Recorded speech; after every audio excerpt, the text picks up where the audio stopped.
All right, welcome back to the channel. It's your boy Fanon. And in this video, we are going to talk about Errol Spence Jr.'s team responding to shots taken at men's boxing and top level fighters like Errol Spence, Terrence Crawford, I suppose Canelo Alvarez, Gervonta Davis, over men not fighting each other while women's boxing is taking over the game. Let's talk about that in this video.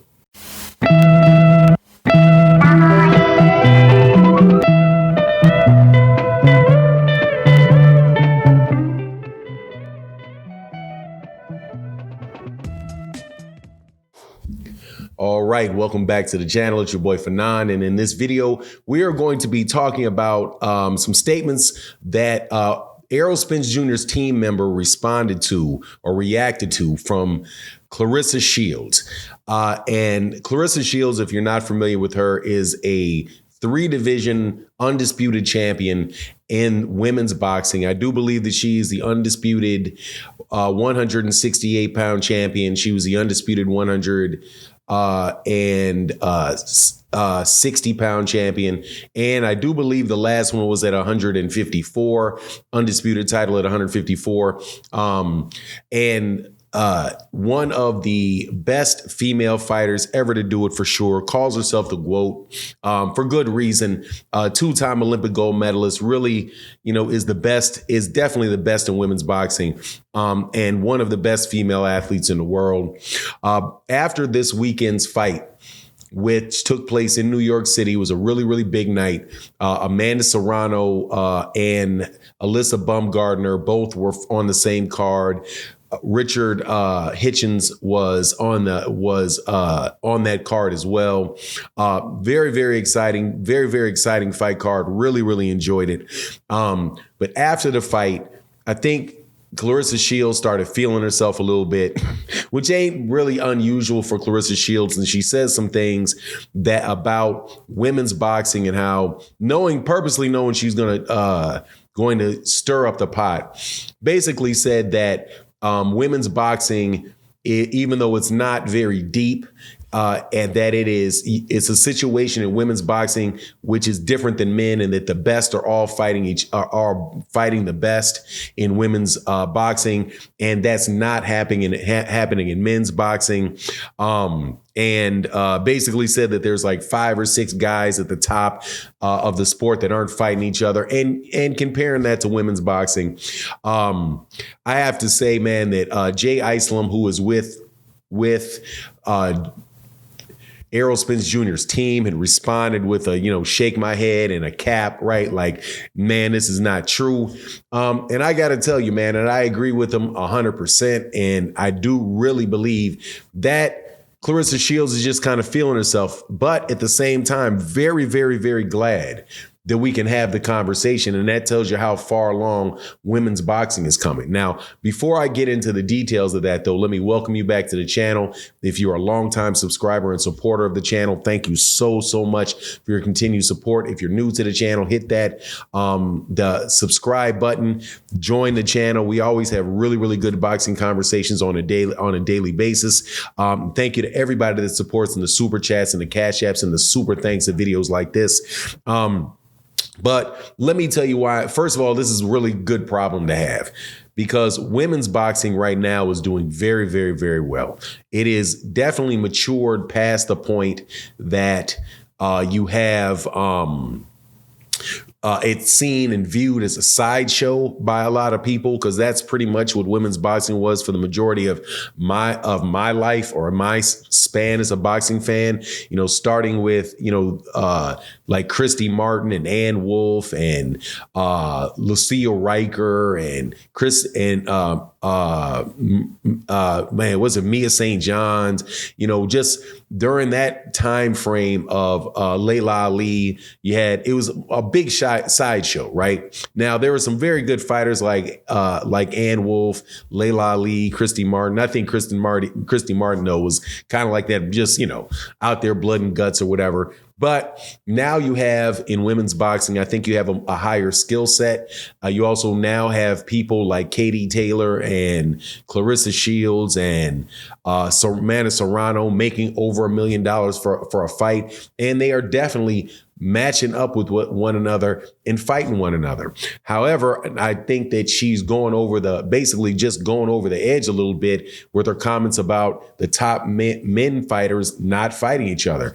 Because if you really look at it, there's a lot of very, very good fights that are taking place in the men's division. But I think that there's just a couple notable examples of guys that really don't want to do it, So and that it's a situation where you have people that are on, different competing networks, and you have so much vested interest in those fighters with those networks that they're really, preventing the fighters themselves from making that fight. With a couple, big examples, to the contrary, where there's very few examples where you have fighters that don't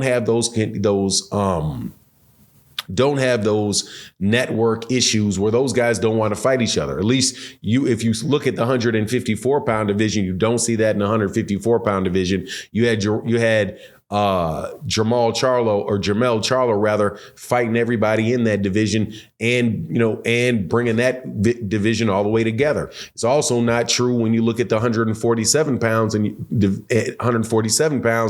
you see how Errol Spence Jr. went through and beat all of the top guys that were in that division at the time that he got there. And he did it pretty strategically, and consistently despite having injuries, right?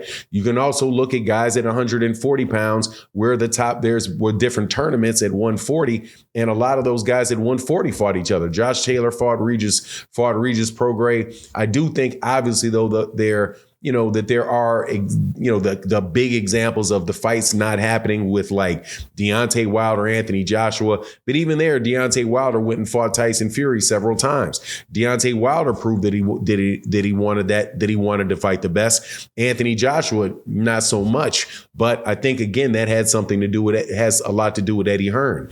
I think that when you really get big fights and people are in the same weight division, it is a little bit more of an anomaly that those guys don't get in, that they don't get in the ring with each other.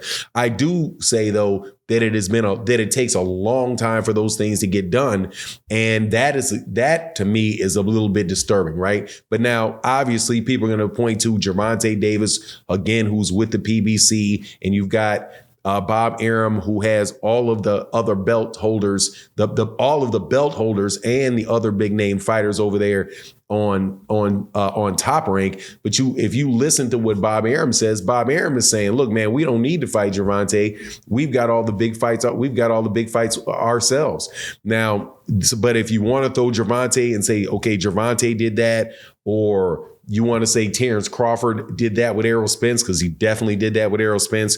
Canelo has done that. But if you look down at the 115 pound weight division with Juan Carlos Estrada and Chocolatito, those guys fought one another. And they've had a lot of those guys in those smaller weight classes mixing up. So, I do think that I understand what she's saying about, that, the biggest name fights aren't going to happen, are not happening. Still, though, I wouldn't go get too cocky in the women's boxing situation, because if they get the type of money that is out there, that's going on with those networks and the men's fighting, you're going to see those fights get harder and harder to make as well when women have more opportunities and more choices to fight people, right? So right now, if you have Claressa Shields going to fight Savannah Marshall, because really, who else is she going to fight? Right? If you have Amanda Serrano and Katie Taylor are going to fight, because Amanda Serrano, who's she going to fight? Even if you look at the Alyssa Baumgardner situation with Michaela Meyer, I guarantee you they're going to come back and fight, because there's just a very, very limited number of those girls at the top of the sport. And once you get out of that top echelon, it just really cashes out. So I think that it is a mix of a little bit of an illusion that the best fighters aren't fighting each other. But at the very obviously, you've just got these really big examples where everybody wanted it. And it's like the fans' desire to make that fight happen. I mean, it just makes fighters and networks get more possessive about the fighter that they have and wanting to milk it. That is 100% true. But, just be careful about talking about what the fighters want to do and what the fighters don't want to do, because once you start getting, somebody like, if Savannah Marshall can decide, and I'm not saying her specifically like I know anything about her, but if Savannah Marshall has a chance to fight like 4 other girls and make the same amount of money she would against Claressa Shields, and she gets to knock those people out and beat those people out because she's encouraged by a network, man, don't be surprised if that starts happening. But anyway, that's my take on the matter. You let me know what you think in the comment section. And with that, I'm out. Peace.